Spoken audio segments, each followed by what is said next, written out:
January 13th, 2012. The Tyrrhenian Sea, just off the island of Giglio, on the west coast of Italy. It is 9:45 at night. A cruise ship 290 meters long, carrying 4,229 people, is sailing close to shore, closer than it should be. The captain has ordered a course that brings the hull within a few hundred meters of the rocks, a maneuver meant to salute the island. On the bridge, no one is looking at the depth reading closely enough. At 9:45 exactly, the hull strikes a granite reef hidden just below the surface. The impact tears a gash 53 meters long along the left side of the ship, a wound longer than a Boeing 747. Seawater floods the engine rooms in minutes. The power dies. The ship, now blind and without propulsion, drifts back toward the island and begins to lean. What happens next takes just over an hour. The ship rolls onto its side in shallow water, decks tilting further and further until the floors become walls and the hallways become vertical shafts. Passengers climb across furniture in the dark. Lifeboats on the high side hang uselessly against the sky, impossible to launch. By the time it stops moving, the Costa Concordia is lying on its flank in 20 meters of water, half submerged, the length of it stretched out like a beached whale. 32 people never make it off, and here is the number that should stop you. The Costa Concordia held 229 people that night, and that was not a large ship by today's standards. The biggest cruise ship on the planet right now carries nearly 10,000. 5,600 passengers at normal occupancy, up to 7,600 when every bed is full, plus 2,350 crew to run it all. A single floating object out at sea, holding the population of a small town. So how do you keep 10,000 people alive on a machine surrounded by an ocean they cannot drink? Where does the water come from? The electricity? The air? What happens to everything 10,000 bodies produce every single day with no coast in sight? The answer is a hidden deck, a whole world below the waterline that no passenger is ever allowed to see. And the strangest part is saved for the very end. The way this ship turns the one substance it is drowning in, the one thing it absolutely cannot use, into the thing that keeps everyone on board alive. Watch to the end. That's where the answer is. Start with the thing we take for granted on land. In a city, the things that keep you alive arrive from somewhere else. Water flows in through pipes from a reservoir. Electricity comes down wires from a power station 100 kilometers away. Your waste flows out into a sewer and becomes someone else's problem. Food arrives on trucks every morning. A city is an open system. It breathes in from the land around it and breathes out into that same land. A cruise ship at sea has none of that. Once it leaves port, the pipes are cut. There is no reservoir, no power station, no sewer, no morning delivery truck. For a week at a time, sometimes longer, the ship is a closed world with 10,000 people inside it, floating over 3 or 4 kilometers of salt water that will kill you if you drink it. Everything those 10,000 people need has to be either carried on board before departure or manufactured from scratch while moving. The ship is not just a hotel. It is a water plant, a power station, a sewage works, a desalination facility, an incinerator, and a food warehouse, all stacked into one hull and hidden beneath the swimming pools. To understand how that is even possible, you first have to understand the size of the thing we are talking about. The ship is called Icon of the Seas. It was built in Finland at the Meyer Turku shipyard, and it entered service on January 27, 2024. On paper, it is 365 meters long. That is 3.5 football fields laid end to end. It takes almost 15 minutes to walk from the front of the ship to the back. Not because you are strolling, but because it is genuinely that far. It stands 20 decks high. 18 of those decks are for passengers. Measured from the waterline to the top, the ship is taller than the Eiffel Tower. Picture that for a moment. The entire Eiffel Tower laid on its side, floating, and moving across the ocean at the speed of a car in a city street.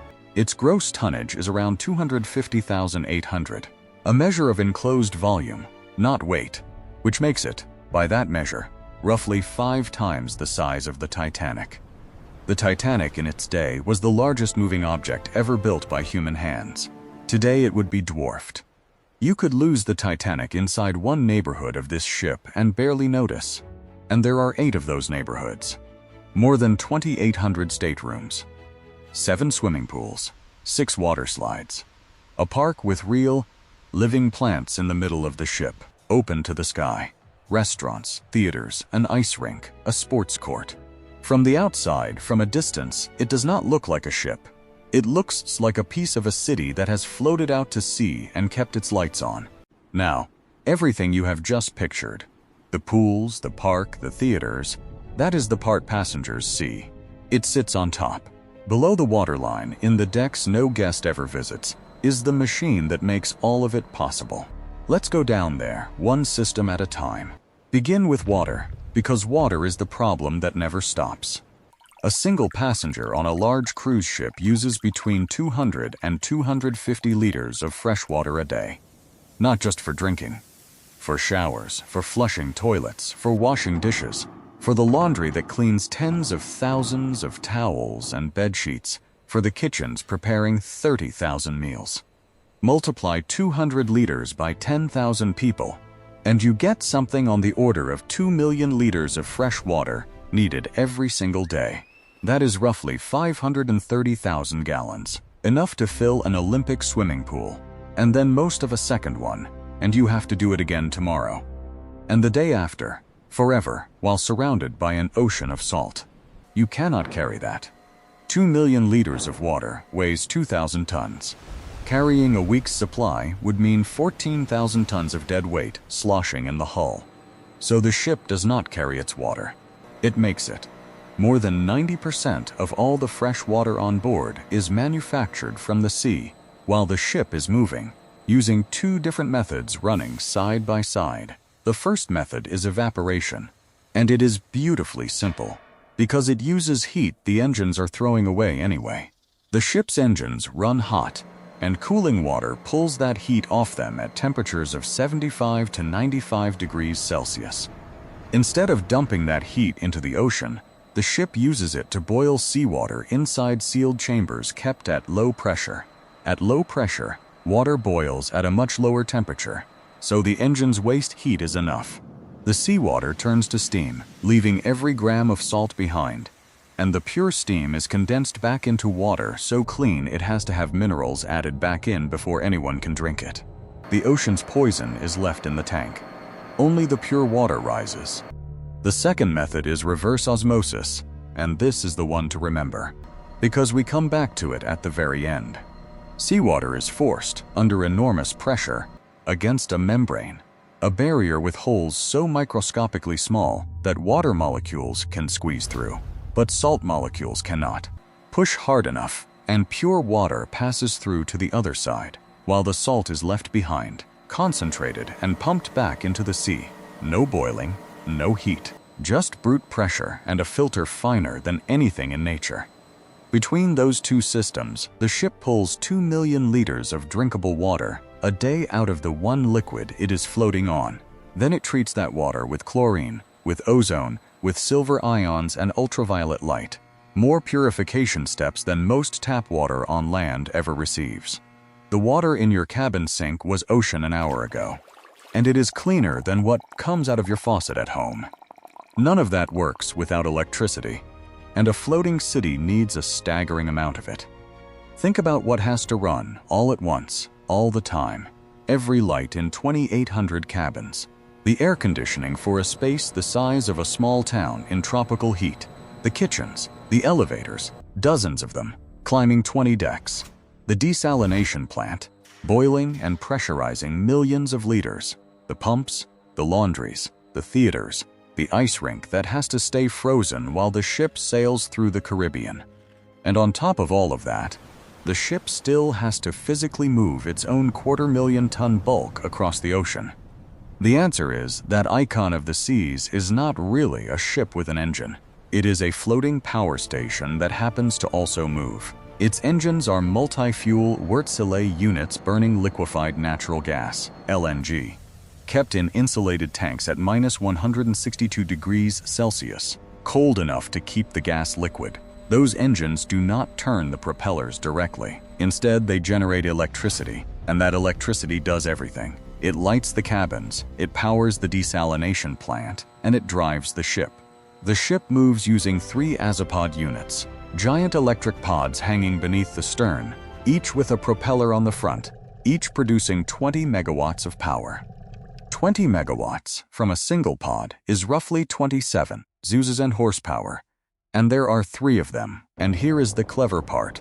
Each pod can rotate a full 360 degrees like a colossal outboard motor. The ship does not need a separate rudder. It simply points its propellers wherever it wants to go, which is how an object longer than 3 football fields can slot itself sideways into a harbor. Add 5 bow thrusters, nearly 5 megawatts each, at the front, and this floating city can spin almost in place. The engines together generate enough electricity to power a town of tens of thousands of homes, and all of it is being made on board from cold liquid gas.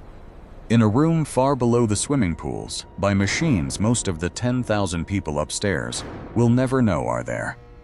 Now the part nobody wants to think about. 10,000 people eat, drink, shower, and flush every single day. In a city, all of that flows away into a sewer and vanishes. At sea, there is no sewer. Everything those 10,000 bodies produce stays on board until the ship can deal with it. And the ship has to deal with all of it. The waste splits into streams.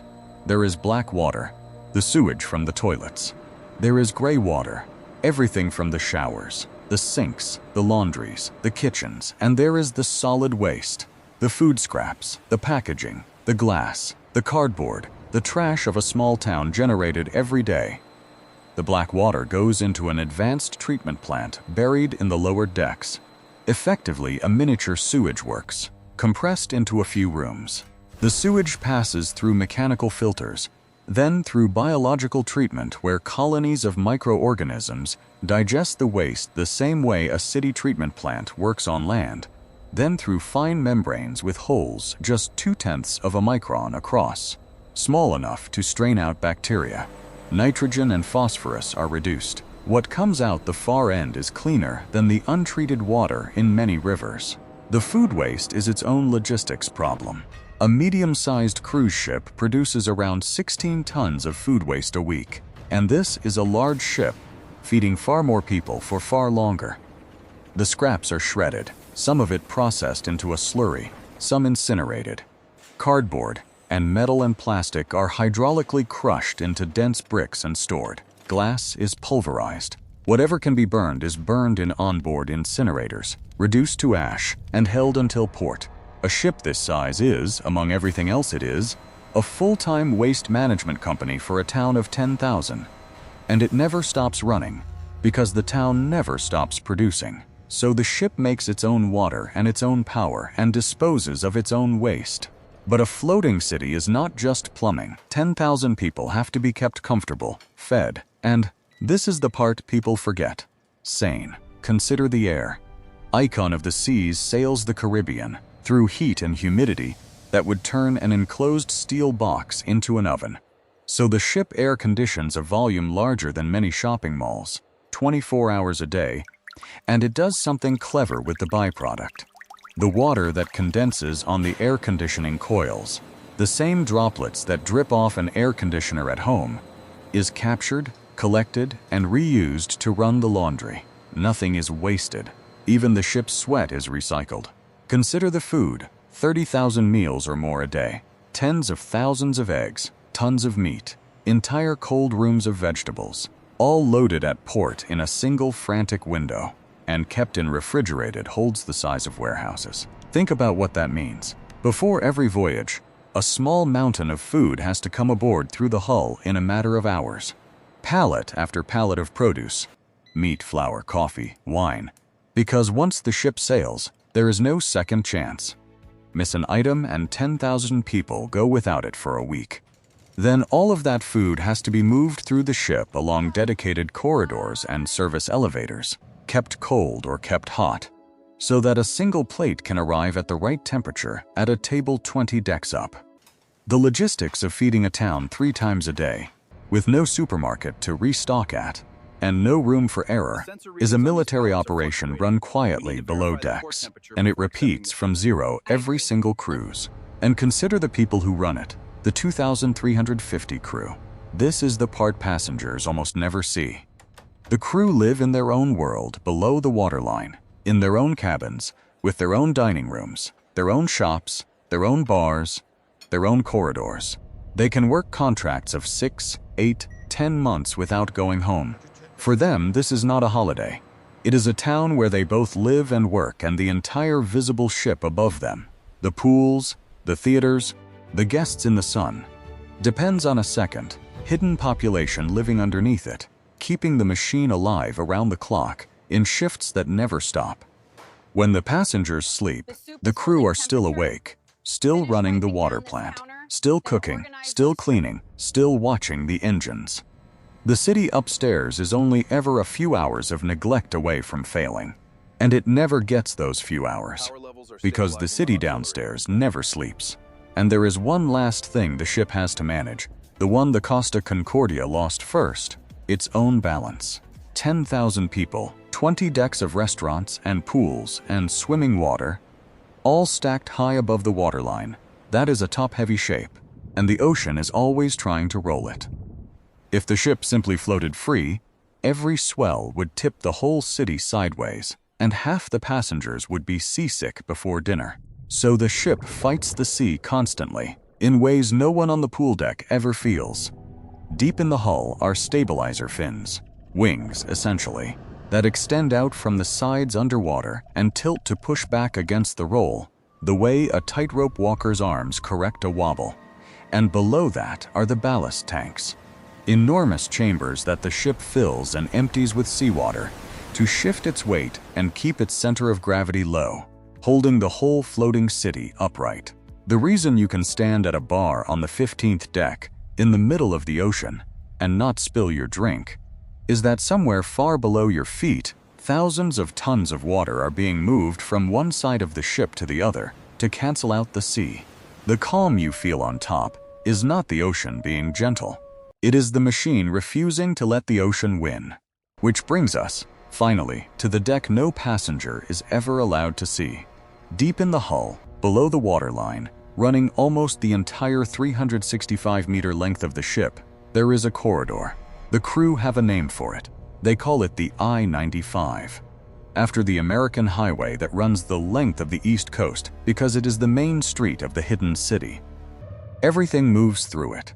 Crew heading to shift, food heading to kitchens, laundry, supplies, spare parts. Walk it end to end and you have crossed the entire ship at its foundation, through the one level the guests upstairs will never find. And this is the answer to the question from the very start.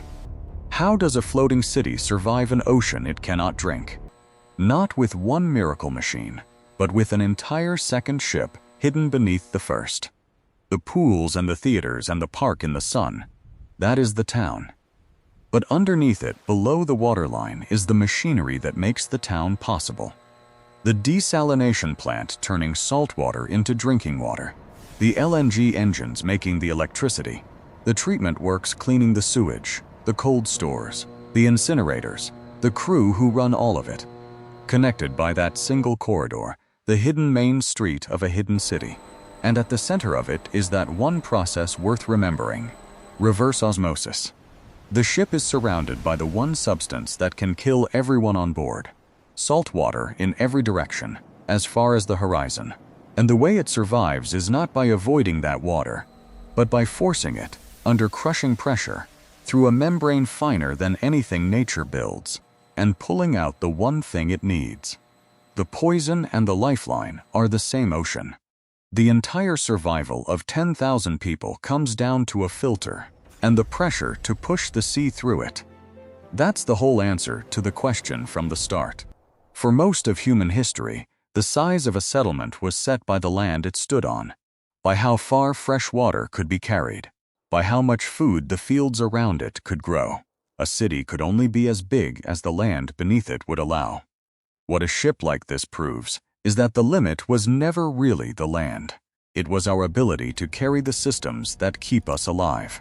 Once you can make your own water, generate your own power, and process your own waste, you no longer need the land at all.